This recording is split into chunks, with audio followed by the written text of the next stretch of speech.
So Drake appears to address the Kendrick Lamar beef, his father, alcoholism, and much more on the Fighting Irish freestyle produced by The Conductor. Real ones, let me know what y'all think and drop a W in the comments if you made it this far. The beat is pretty good, which is to be expected when it comes to The Conductor. And here Drake is rapping in 3 verses on a variety of topics. He's talking about his father, his alleged alcoholism, possibly LeBron James, The Weeknd, Kendrick Lamar, so many things. Let's dive in. Now, let's not forget that last month Drake put out a notice that he was going to file a lawsuit against UMG and Spotify over juicing the numbers for Not Like Us. So let's keep that in mind as we break down this song. First and foremost, I like the fact that he's rapping on this. It's not amazing, it's not the worst, but it's decent. It's good. It would be amazing for many other rappers, but for Drake, it's like a 6 out of 10. And also why I'm going to criticize Drake for rapping about this beef and continuing to knead into it like it's dough, continuing to give this beef attention, as he's doing on this song and many of his other actions over the last couple months.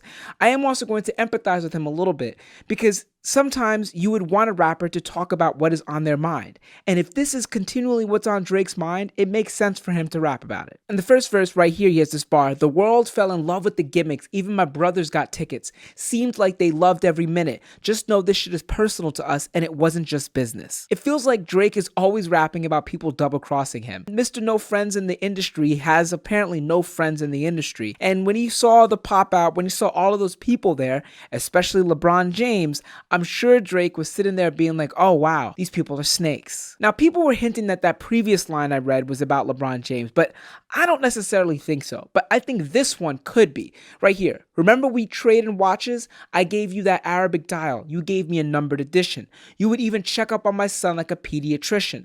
Sure convinced the gang that this shit was rooted in love when it isn't. Now, LeBron James has been seen with an Arabic dial Rolex, which retails for about $119,000.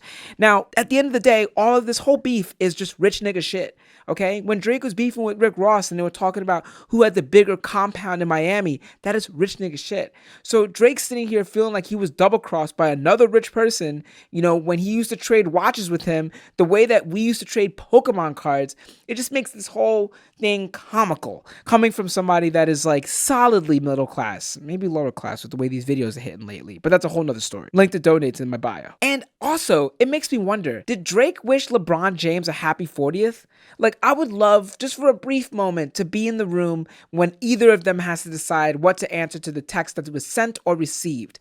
Because I'm curious, would Drake say happy birthday to a man that appeared to be dancing to Not Like Us, or that was at the pop out? Does it matter? I mean, LeBron James is on the Lakers. He should be at the pop out, right? And then also Drake talks about being around these people and giving them the cold shoulder with this lyric right here. "Cold shoulders I gave in the Hamptons. It came with the distance. Figured we was always gonna be close like ovens and kitchens. I was sadly mistaken. The loyalty wasn't a given." Here he's talking about going to Michael Rubin's all-white party where he took pictures with people like Lil Baby, James Harden, etc., etc., etc.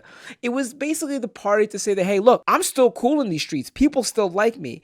Even though it kind of felt like it was like a try-hard thing, it was almost like the cool girl that was ostracized from the class, or the cool kid that was ostracized from the class and that shows up to the party and takes a bunch of selfies with people that don't really want to take a selfie with him or them, but like they're doing it anyway because you're kind of forced into a selfie, and sometimes you can't deny the selfie when it's being foisted upon you, and you know, you just walk in there taking a picture, and Drake just kind of giving the cold shoulder to people that he doesn't want to talk to, which just kind of feels like we're all like in high school here. Like, this all feels very high school-esque, but you know, but they're just rich high school people.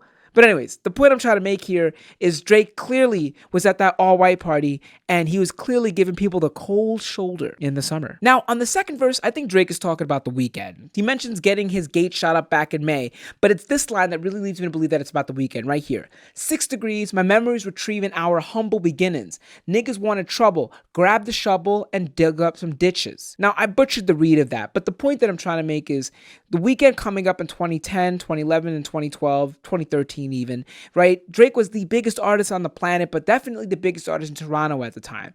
And as someone that has a lot of friends from Toronto, people always talk about how small the Toronto creative scene is. And Drake is saying 6 degrees, my memories retrieving our humble beginnings. You know, humble as in you're from a city that, you know, whose previous biggest rap star was Cardinal Official, who is a legend. I might add, Cardinal Official is a legend. Whose previous biggest rap star was Cardinal Official, humble beginnings. And the 6 degrees of separation separation, knowing people from Toronto saying it's effectively 1 degree of separation. Like they always say that they all date each other's people because the creative community, the community of color is so small that it's inevitable that this will happen. So this feels like it's about the weekend, especially with a couple lines later where he mentions getting his gate shot up. And we know that there was about the beef between Cash XO and Drake and all that's going on. So it's definitely about the weekend there. But, I feel like, I don't know, to me, after a certain point, does like being a mob boss get old or like a wannabe mob boss? Like, this is my question for Drake. Because me and my suburban ass knows that you can be a gangster and become a rapper, but you can't be a rapper and then become a gangster.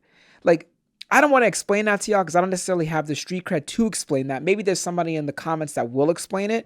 Please drop it in the comments. But you should really know what I mean by that, right? Like Drake wasn't like a mafioso coming into the game, but now that he's taken on this mafioso persona, just feels like something is not adding up. But like, I also understand that rap is a lot of like WWE and portrayal and bravado. And also like, you can rap aggressively without necessarily being a mafioso. But like, it's these bars laid here that kind of also speak to the contradiction of that. I'm gonna point it out in a second. Right here.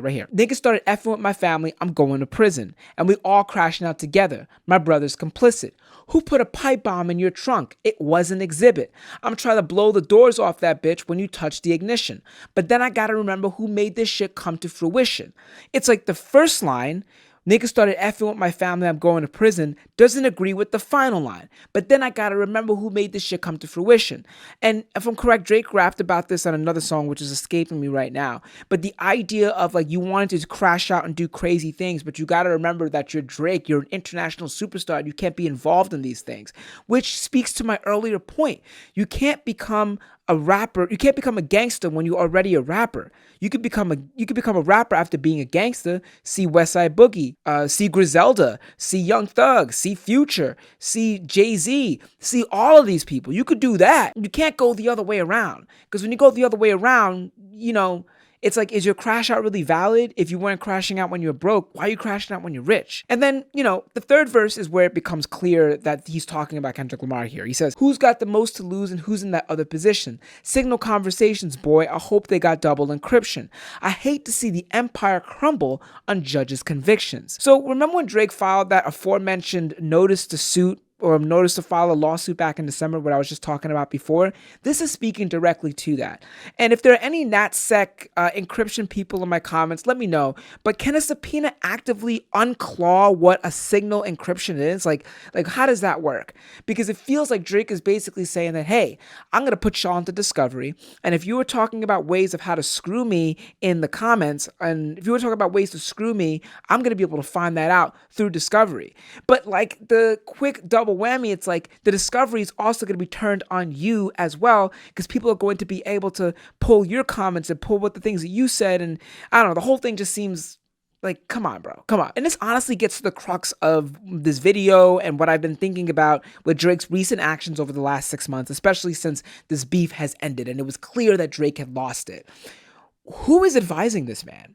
Like, I feel like any person that's advising this man would be like, you know what? Just stick to the music. Drop some hits. Acknowledge that you took an L, and just keep it moving. Like this, the way that Drake did when he lost to Pusha T. He acknowledged he took an L. He dropped, I think it was God's Plan. He dropped all these huge songs, and he was still the biggest artist on the planet. Nothing changed. But now it feels like Drake is just like, stewing in it, and he's just kind of kneading in it, and people are telling him to kind of keep diving in. And in some ways, I understand, because it's not like Kendrick Lamar has stopped, needling him, not like Kendrick Lamar stopped taking shots. But what does every NFL coach say? The reason why they're dancing in the end zone is because they scored a touchdown. So of course Kendrick Lamar is going to continue to dance in the end zone because he scored a touchdown. He won, so he should do that. It just feels like in my parlance, the way I see it, I feel like Drake should be focused on just dropping hits and moving on from the fact that he lost his beef, because every single time he alludes to the beef, whether it's, in a introspective record, something like this, or it's in a live stream with Aiden Ross, it just feels like he's more of a sore loser. It just feels like, come on, bro, what are you doing? And then later on in the verse, and I feel like Drake, this is where it gets pretty good. I feel like the end of the third verse is pretty good. Oh, but this here right here, this speaks to that too. This nigga pulled a rabbit out the hat and y'all love a magician. It's funny to see you all rejoicing and hugging and kissing. And this is being basically that, he's saying that Kendrick Lamar made stuff up and y'all are just loving it. But you know what? Where there's smoke, there could be fire. And you know what? None of these allegations were proven. Even the things that Drake said about Kendrick Lamar and Whitney weren't proven. But let's not forget, Drake was the first person to bring up Whitney. Drake was the first person to bring up family. So even to that earlier point where he said, y'all start talking about my family, I'm going to go to prison. It's like, bro, you started it. And then at the end, like I was saying, I don't mind. He says he does not forget, because I wouldn't forget this either. You know what? Yeah. See, this whole video is full of contradictions, but the whole beef and the way Drake is acting is also full of contradictions. Where he says, the Dennis James comes out when the vodka is flooding my system. I don't have a drinking problem. I got a subtle addiction. I got my father's habits and I got my mother's permission. It's like, I don't have a drinking problem. I have a subtle addiction. That is the most alcoholic statement I've ever heard. Like, what? Like, you're a functioning alcoholic. It was a cool, clever bar, but it wasn't like the best way to address it. And then also towards the end, he says, my dad has another child. I told him that wasn't my sister. Grew up with dozens of Jews, churches with dozens of Christians. Also developed a deep respect for the Muslim religion. I'm staring at my daddy while y'all telling me I wasn't that nigga. And then it ends, and all in all, I think the song is good. I think the song is good. It's not amazing. I'm not gonna play it over time. It's not as good as his other freestyle timestamp records, but it's good. It's fun. But generally, it makes me wonder, like, who's advising this man?